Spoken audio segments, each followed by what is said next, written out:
Tashi Delek to anyone who is watching this. I'm Tenzin Zopa from Himalaya, and I heard that you're going to have a very meaningful kind of gathering or conference concerning about yeah, betterment of the world. Mm, so concerning about some of the major issues that everybody is facing about global warming,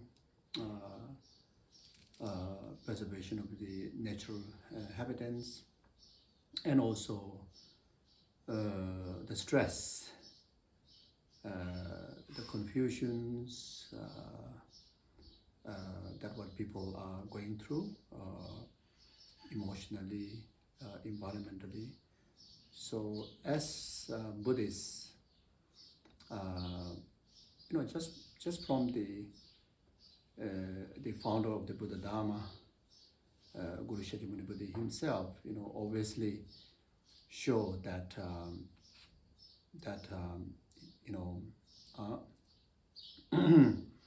there's a great deal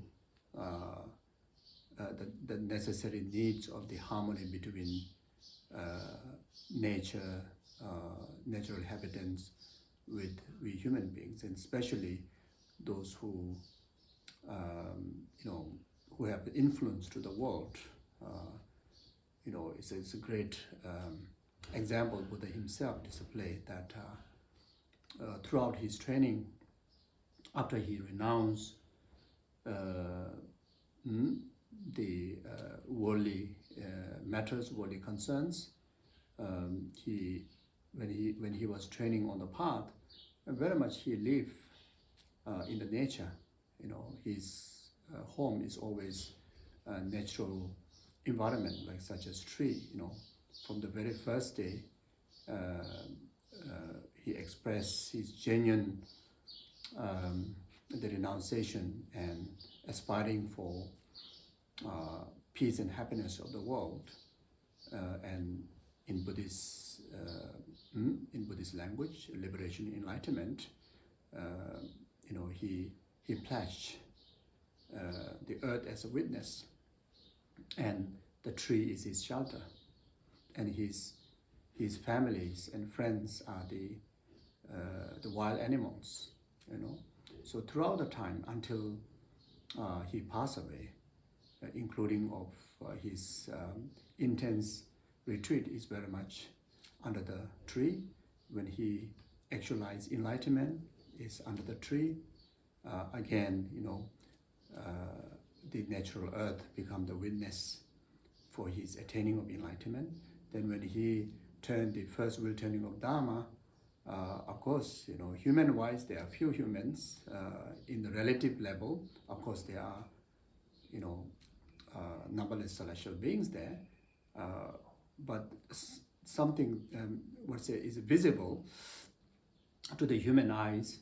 The majorities are the animals, like deers and peacocks and the birds. So very much he not only see we all human beings are one human family, but he also see all the animals are his family members, and entire numberless sentient beings. He see as someone that who is as important, or if not more important than his own life. So from there you can see whatever we do, we do something that which impact to create the world to be a more peaceful place to live. So that way, anyone who's living in the world, that they can enjoy peace, virtue, harmony, happiness. And in the spiritual language, then people can enjoy liberation and enlightenment. So therefore,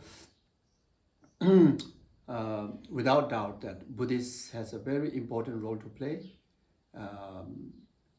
Especially we, myself and many of my Dharma friends here in Nalanda, many monks, and also there are nuns.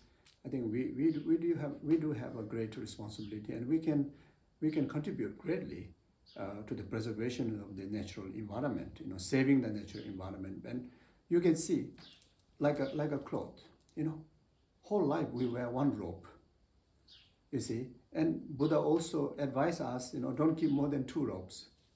So that obviously shows that we're concerned about the natural environment. How many pollutions people create just simply changing clothes one after another, and very much most of the clothes either like a curtain, it comes from animals like the bugs, and many of the I don't know whether cotton or silk or something that comes from the worm, and the worms suffer. I saw them, they suffer. They were boiled in the hot water. Can you imagine? You see, and many of the other clothes are from trees, from plants. We have to chop the trees. No, we should plant the trees.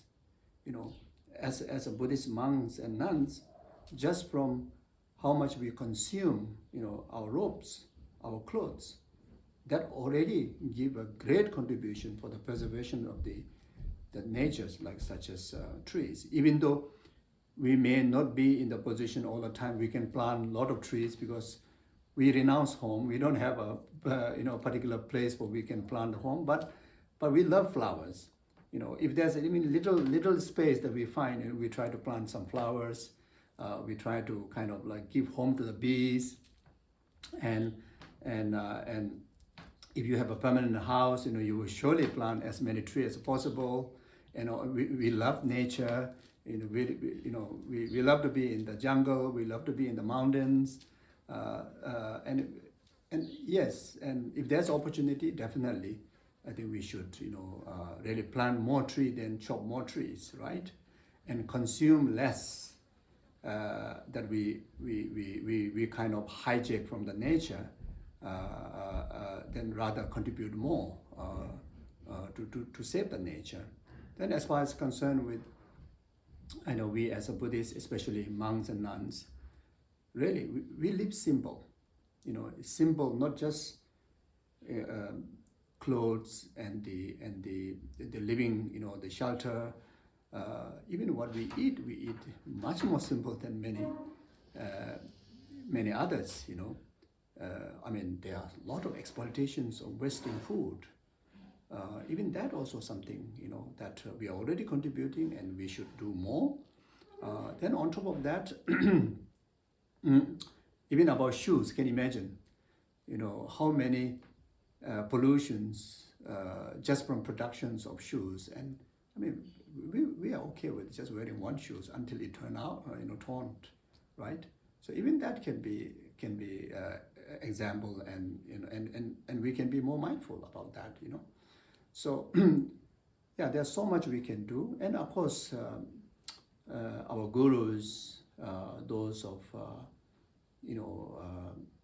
monks and nuns that who really can able to lead the society. They have an environment like monasteries, like a Nalanda monastery here. You have a lot of trees and you plant a lot of trees. Like like in the Kopan monastery where I'm coming from. Our gurus encourage, and our managers, our Sangha team, planted so many trees. Every year there's some new trees are planted, and we can do that. And I myself have a project, in the Himalayas, to plant trees, and I already planted a few hundreds of trees, and limitless trees we should plant as much as you can. Even can be just few. Just plant them. Because the reality is, all the glaciers are melting.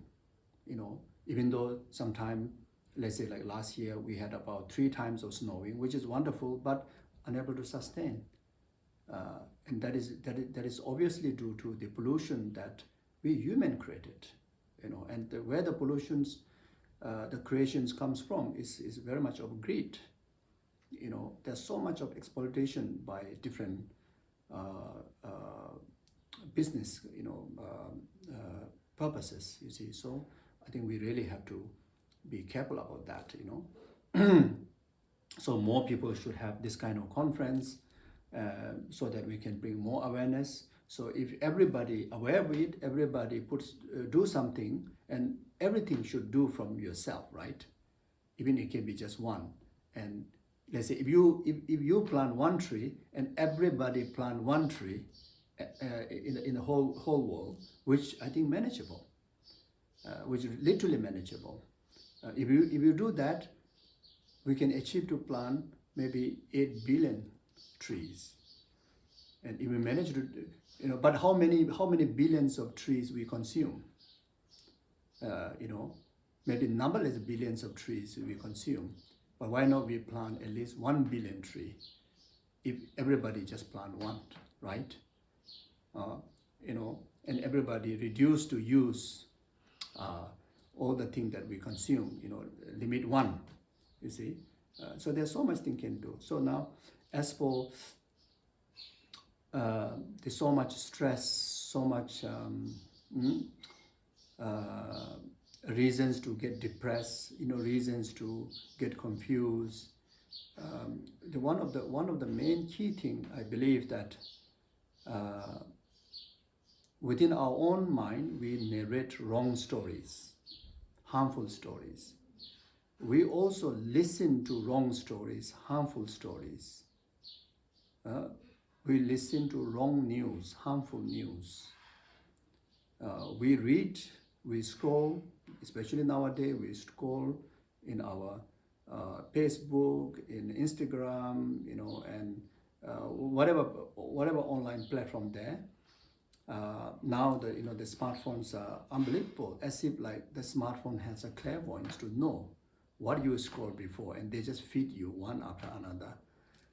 So if we scroll one wrong news, one wrong information, from their side, they will make sure that they create an interesting, something to be interest to continue to follow that wrong information. You see. So similarly, not just from the outer level, but even in our head. You see, the moment when we wake up, we have a choice to think auspicious things, choice to think compassionate things. Think about the concern of the peace and happiness of the world instead of thinking about everything is hopeless, everything is miserable. Instead of thinking that, what can I do? And I can do something. I can at least start from my room, from my backyard, etc. I should start being positive with one person. But we don't really think like that, And throughout the time, throughout the day, yeah, it's quite intense everywhere, to everyone we talk, you see. But sometimes we also be part of that, instead of we have a right conversation, beneficial conversation, or expressions of kindness, compassion, love, unconditional kind of love, even to that one person, even to that one animal, right? We hardly even communicate with the nature. There's so many beautiful nature is communicating with you, with the colors, with the shapes. The rivers are communicating with you, the trees are communicating with you, flowers are communicating with you, but sometimes, we are too busy with this wrong narrative until that we don't see anything else. The beauty of the world. Actually, world is really beautiful. Actually, we are in the quite amazing, time. You see, you compare even of the destruction of the world in relation to war. Yes, it is very bad. What is happening? It must stop right away and never to happen. Even in the in a small way. No question about those great destructions. But when we think of the history some time ago, in before centuries or before how many years, how many generations back, there are more destruction than now. So therefore, we are not in a position of hopeless. We are in a hopeful period. So everybody need to wake up. Everybody need to talk only good thing. Everybody need to talk positive thing. Everybody need to be a positive impact to each other. Start with the narrating beneficial ideas and beneficial stories. Thank you.